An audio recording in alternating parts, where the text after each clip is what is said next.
paradoxe buñ ko mënee waxee noonu ñu jëm ci ONU Macky Sall mu mel ni ne moom gàcce la ñu jàpp ne rek la ñu daal di teg ndaxte nag dafa choisir si ba ñuy def li nga xamante mooy ay discours nit ñi di wax en anglais moom mu ñëw tàmbalee li nga xamante ne moom mooy réponse am en français ñu jàpp ne humiliation la def sénégalais yi par rapport ak ay ñoñam yi nga xamante ne ñoom ñoo fa nekk. waaw le président l'ex-président de la République Macky Sall. ginnaaw amee soutien wu président Bassirou Diomaye Faye ànd ak corps diplomatique bi yëpp nag.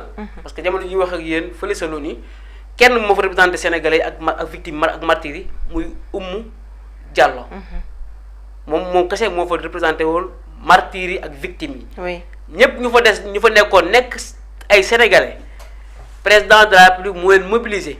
ba mu waxee communiqué nañ mobiliser le corps diplomatique. pour dem jàppale président de la Macky Sall mu ñëw war a wax anglais wax français waaw ñu ne ko anglais nga war a wax mu ne français lay wax xam naa juriste Diouf foog mu jàngal ko anglais. dëgg na yàlla waaw juriste yaa muy dégg jàngal l'ex président anglais mais foofu juste c'est un paradoxe parce que dañuy wax ne man en matière de langue. man aw ma si problème. man sama langue bi nga xam ne moom laa nàmp wala moom la ñuy Sénégal di gën di làkk muy la wolof. pourquoi pas sax mu doog dem ba toog ba ONU di ko làkk. Yaya Jammeh dem na fi ONU nit ñi ko wax mu toog di làkk lu kenn xamul ay sooseeg yu ni mel. teg kaamilam c'est-à-dire que dama naan est-ce que tey yooyu yëpp mooy complexe bi ñu wax. oui si nitu africain mais lan moo doon solo si tax nit ñi ne humiliation la. mooy parce que Macky Sall c'est pas n'importe qui dans ce pays dans la sous-région ouest africaine dans le monde. oui. dégg na anglais yàgg na làkk anglais mais peut-être ak ñi ko yor communication ñoo ko poussé pour mu def loolu parce que dem man discours moom rek laa dégg mu wax français presque. na la si jublu woon. foofu lay gën a nekk à l'aise waaw wala déet loolu c'est le candidat moom moo ko xam waaw wala déet. moo tax article bi leeral na ko. waaw moo tax article bi leeral na ko. ayca donc ñu dem si article. oui. article bi mu ngi wax lan sax. si wàllum li nga xamante ne moom mooy langue bi nga xamante ne rek français ba l'ex-président de la République daal di yëkkati ay kàddu. mu ne ONU Macky Sall choisit de répondre en français un choix que certains qualifient d'humiliation maanaam ab gàcce. oui mu ne dans le cadre du processus de sélection du prochain secrétaire général de l'ONU maanaam si anam bi nga xam ne si lañ dëtmal pour daal di tànn kenn koo xam ne moo waroon doon njiitul li nga xam ne mooy Nations Unies. ñu ne Macky Sall dafa initialement choisir wax français contrairement ak ñeneen candidats yi nga xam ne ñoom en anglais lañ daal di làkk. ci article bi mu ne ce choix avait suscité de nombreuses réactions maanaam nit ñu bëri wax nañ ci artu nañ ci réagir nañ ci li nga xam ne mooy ci réseaux sociaux yi ñenn ñi sax dem ba naan gàcce la ci réew mi. dem bay estimer ne que sax mënoon na gën a honorer l'image du Sénégal parce que mu wax anglais moo na gën a mën a làkk anglais pour mu gën a mën a nekk à l'aise parce que c'est conquérant ñu muy jaamaar lool ñëpp anglais lañ làkk. te public bi fa nekkoon ñëpp anglais lañ doon wax. mu ne finalement l'ancien président sénégalais lira ses réponses en anglais lors de cette étape du processus de sélection maanaam ci article bi ñi nga xamal ne que. moom le président Macky Sall bañ koy laaj muy tontu anglais la doon tontu. maanaam si jamono ji nga xam ne moo nekkoon jamono bi ñuy sélectionné candidat yi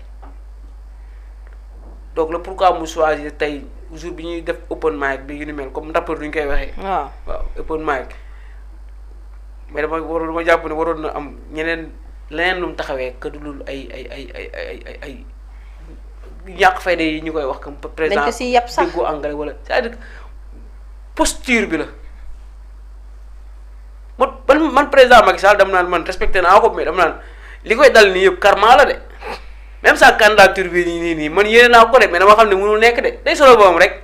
nee nañ ne 30% rek la am. da ngay xëy te doo fayeeku 30% loolu moom xam nga Macky dafa am fit Macky mu ëpp fit Sénégal. li sax boo dee Macky c'est un vrai politicien. bien sûr doomu Abdoulaye Wade la. xam na ne mënul am dara de mais day déposer candidature am daw Burundi waa président Burundi bi na waaw maa porté candidature.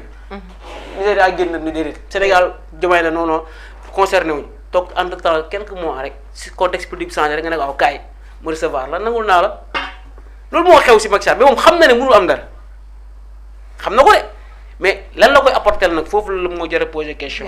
am na campagne am na loo xam ne humiliation la def na ko mais lu ñu koy apporter mooy même su ko nekkul au moins déposer na sa candidature te loolu si image am si CVM dina loolu loo xam ne ëllëg dina ko dimbale gars yi dañuy préparer Macky pour mu dellu Sénégal en 2029 moo tax ñu ne ko déposer candidature parce que bul fàtte ne avant muy jóge si réew mi la ko Macron nommé def ko 4P cak-cak muy wër si réew mi yëpp di wër rek mu dem ba candidature au union Macron na ko saa waaye foog nga déposer ba mu déposé nag gis na lu ko si fekk. ñi ngi xaar résultat d'une concertation la daal. seen ko mais candidat Macron du candidat Afrique.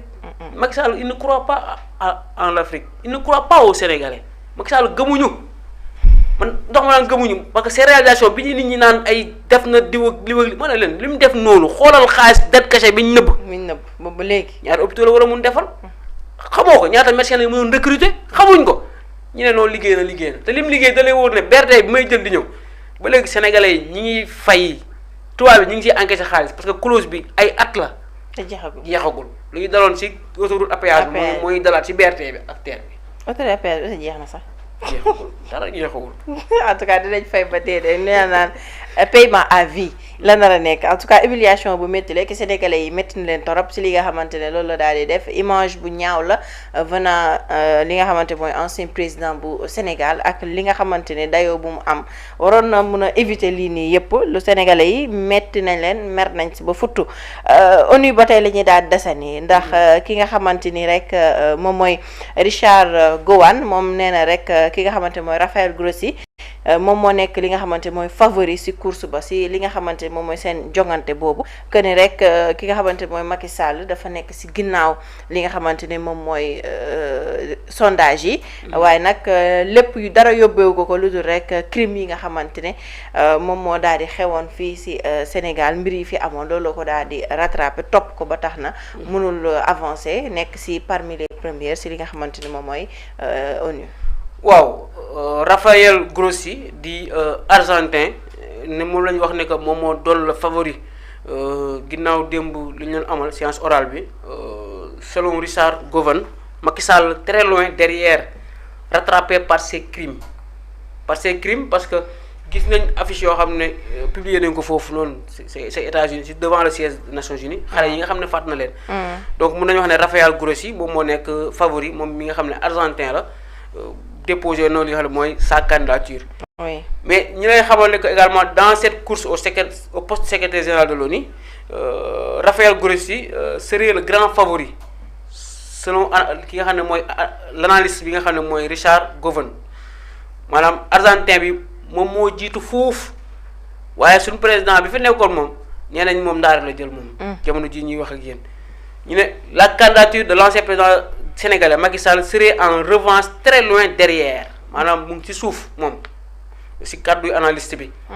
ñu ne ces détracteurs estiment que son bilan politique et les accusations liées aux violences survenues sous son régime continuent de peser lourdement sur ses ambitions internationales maanaam li nga xam ne xewoon na fi ci biir Sénégal dossiers yi nga xam ne dossiers crime la xale yi ñu rayoon. ci wàllu droit de l'homme est-ce que mérité na sax ñu ne loolu moo ko tey topp ba daal di karma bi topp na ko ba Macky Sall jamono ji ñuy wax ak yéen fait nekkul favori maanaam mu ngi ci suuf maanaam loolu mooy handicap yi nga xam ne daloon na ko. mooy li mu defoon daaw Sénégal moo ko poursuivre ren ba tey mu nekk derrière mu ne pour ses critiques moom analyste mu ne l'ancien chef d'État sénégalais serait ainsi rattrapé par ses crimes mooy li ñu wax léegi notamment les événements politiques. Oui. Ayant fait plusieurs morts maanaam mu jur ay centaine de personnes yoo xam ne ñàkk nañ seen bakkan ba tey jii nii justice amul nee na loolu peut-être daanaka moo ko gën a gàllankoor mu ne à ce stade de la compétition maanaam jamono ji nga xam ne fi compétition fi ñu toll mu ne lépp mun nañ wax ne rek tout reste ouvert te lépp day dépendre par rapport ak les membres du conseil de sécurité de l'ONU. su ñu waxee membre du conseil de sécurité de l'ONU nag États-Unis ci la bokk. La Chine ci la bokk la Russie ci la bokk France ci la bokk je pense également ak Angleterre. Donc ñooñu noonu seen choix seen vote dafa essentiel si candidats yi nga xam ne tey ñoom ñoo nekk les candidats qui sont déclarés par rapport ak li nga xam ne moom mooy mbiru ONU si candidats yooyu laay ñëw ñu ne Raphaël Grossi argentin moo nekk derrière mais aussi am na Michelle Bachelet mooy ki nga xam ne moom mooy nekk ancien président et haut commissaire bu Chili.